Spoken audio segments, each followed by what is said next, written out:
Cordy, and let's be honest, you don't just know me for my guitar playing, you also know me for my bold fashion choices, and that's why I wanted to tell you about these imitation Ugg boots that I've got. I told you a couple, maybe a week ago, that I was releasing my EP, 7 Good Days a Year, and with that money I was going to buy myself some Ugg boots, and I did it. You can too. Put your mind to it. Or something. Right, so actually what we're talking about, Monday is a time for learning licks and showing you stuff. Some of it from my tune, some of the other players. If you go back along the series, there's loads of stuff. Matteo Mancuso stuff, Tom Quayle stuff, Carlos Rios even. Just lots of different bits and pieces. But I was asked to break down some alternate picking licks that were in some of my playing. So I thought this might be a good opportunity to talk about alternate picking in general and put together a sort of boot camp of stuff. So if it's not immediately obvious, for most of my alternate picking stuff, I'm generally using 3-note per string stuff. So it's worth bearing in mind that that might be a good place to start. Before you can get any real fluency in the stuff, it's important to know kind of your major scale shapes really well. So in the early days, I spent a lot of time, so say we're in B major, going from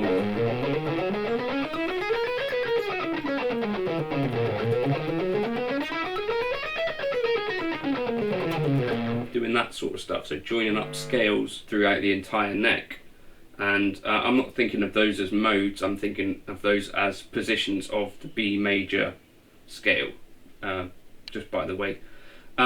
So that's something worth working on. So just alternate pick your way through the scale.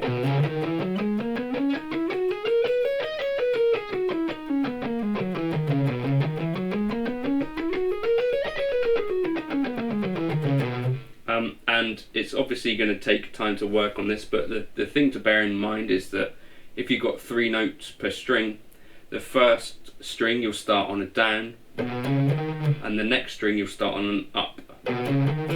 So I can try and exaggerate: down, up, down, up. So naturally that can give you a kind of accenting thing, which is useful if you're doing a triplet thing. So, or another thing to practice, which I also talk about with the legato stuff, is to try and keep an even attack kind of.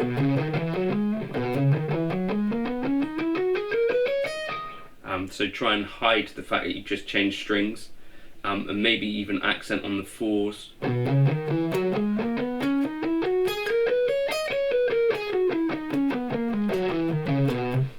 Another thing you could try doing is starting with an upstroke.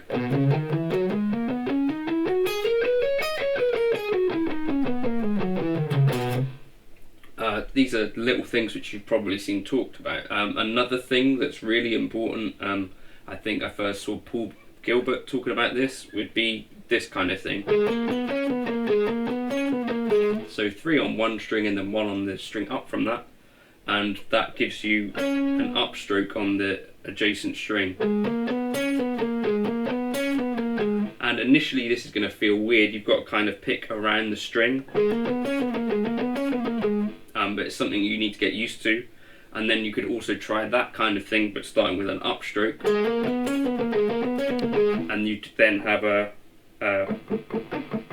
like an inside picking. So if you wanted to look this up, you could look up inside versus outside picking. And I think also Troy Grady, this is not something that I've used, but has done quite an extensive amount of work on alternate picking if you want to get really deep into it. Things he calls like pick slanting, which is not something that I think most people have been conscious of when developing their alternate picking, but something that seems to happen for a lot of people. So other things that we could try. So the goal, of course, is to try and be even-handed and get things kind of together and synchronized. So with all of this stuff, important to start is slow, and just really focus on kind of being accurate to start with, especially if it's new to you.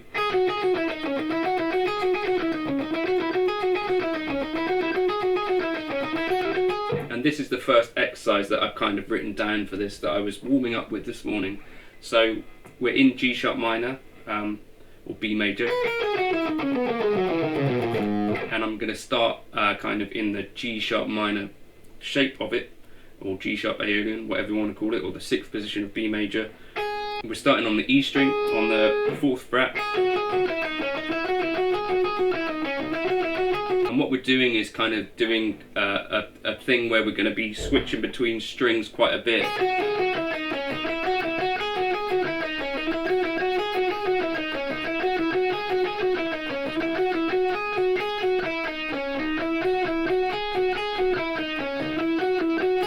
So I'm going to be starting it with a downstroke, but you could also practice this with an upstroke.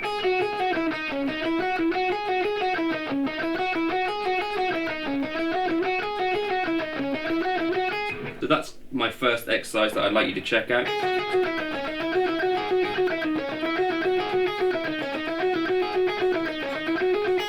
The thing with most of these kind of patterns is that they can move around quite nicely, and that's generally, I think, how people build up these kind of alternate picking lines. They kind of suit themselves well to sequences and repetitive patterns.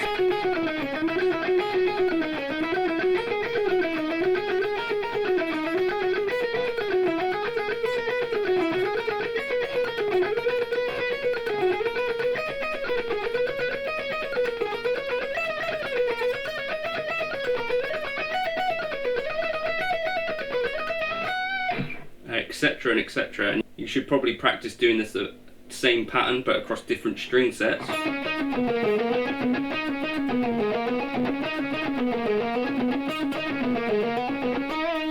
And get used to that feeling, because it's slightly different.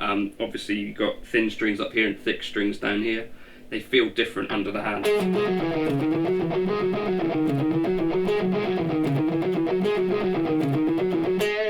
Pattern 2, we're going to start to introduce a thing called string skipping. So if you haven't heard of this before, the idea is that you're kind of jumping across the string. So there's a G string in the way of what we're doing here.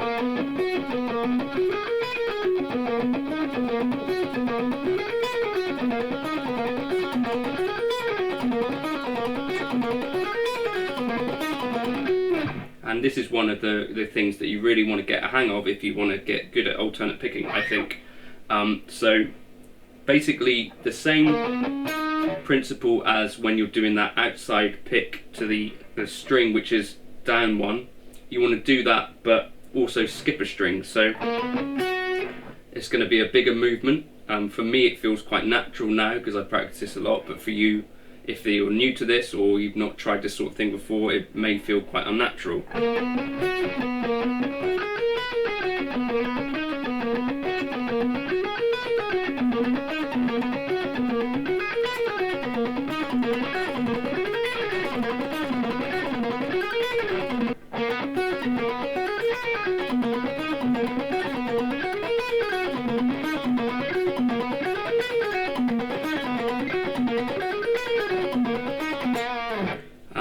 And I guess it's important as well, don't bother using a fret wrap or that sort of thing for this kind of exercise. It will just hide things that are going wrong if they are. And also, if you practice this with drive, you'll hear very quickly whether things are, you know, ringing out below where you're hitting open strings and stuff. So practice it with gain, I would advise, and don't practice it with a fret wrap. So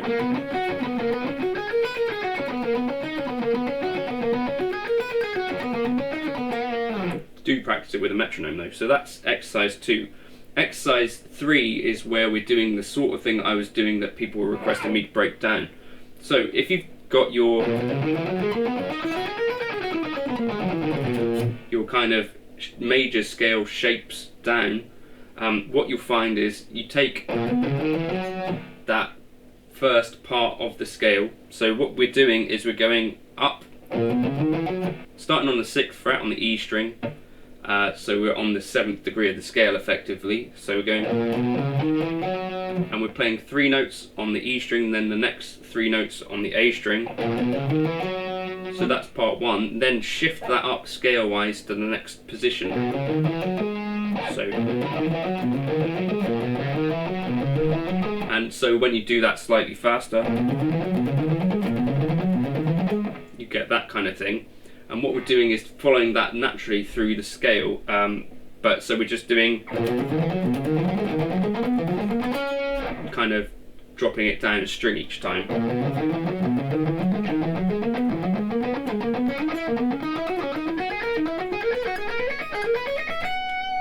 This is a thing that you've heard John Petrucci do many times, probably.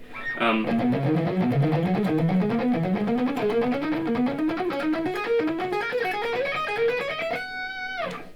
I think it is kind of effective, especially when you get it really fast. Other things you could do, practice this one slowly with a metronome, and you could accent certain parts of it if you wanted to keep you in time or keep you conscious of where the beat is.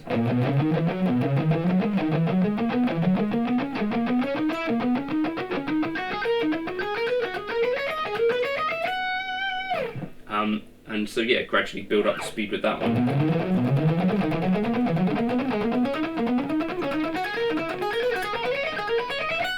And don't forget as well, you've got other positions where you could do this literal same thing in, so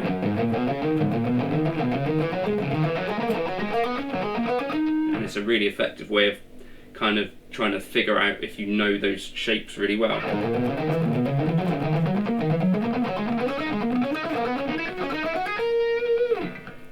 Etc. So then other things you could do, talking of John Petrucci, though, this is sort of inspired by what I'm going to call the glass pigeon arpeggios. So we start with a minor arpeggio, and you'll notice that you're picking, you know, sometimes one note per string, sometimes two.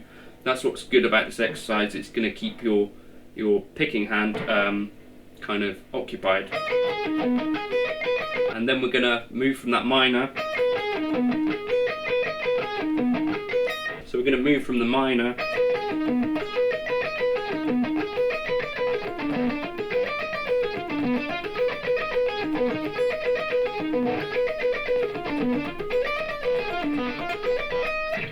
to the diminished and that sort of thing. So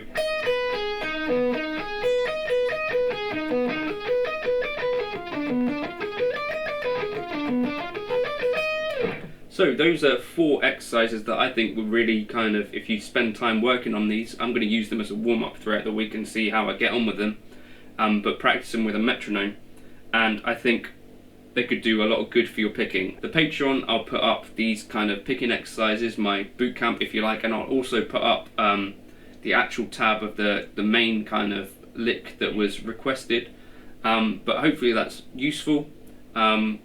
Could like and subscribe if it was. Alternate picking is the thing, and I think it's something that's definitely worth working on, not least because when it comes to then like picking slower things with stamina, you find that you've got quite a lot of it if you've been working on this stuff. So hopefully that's useful. Thank you for stopping by. Cheers.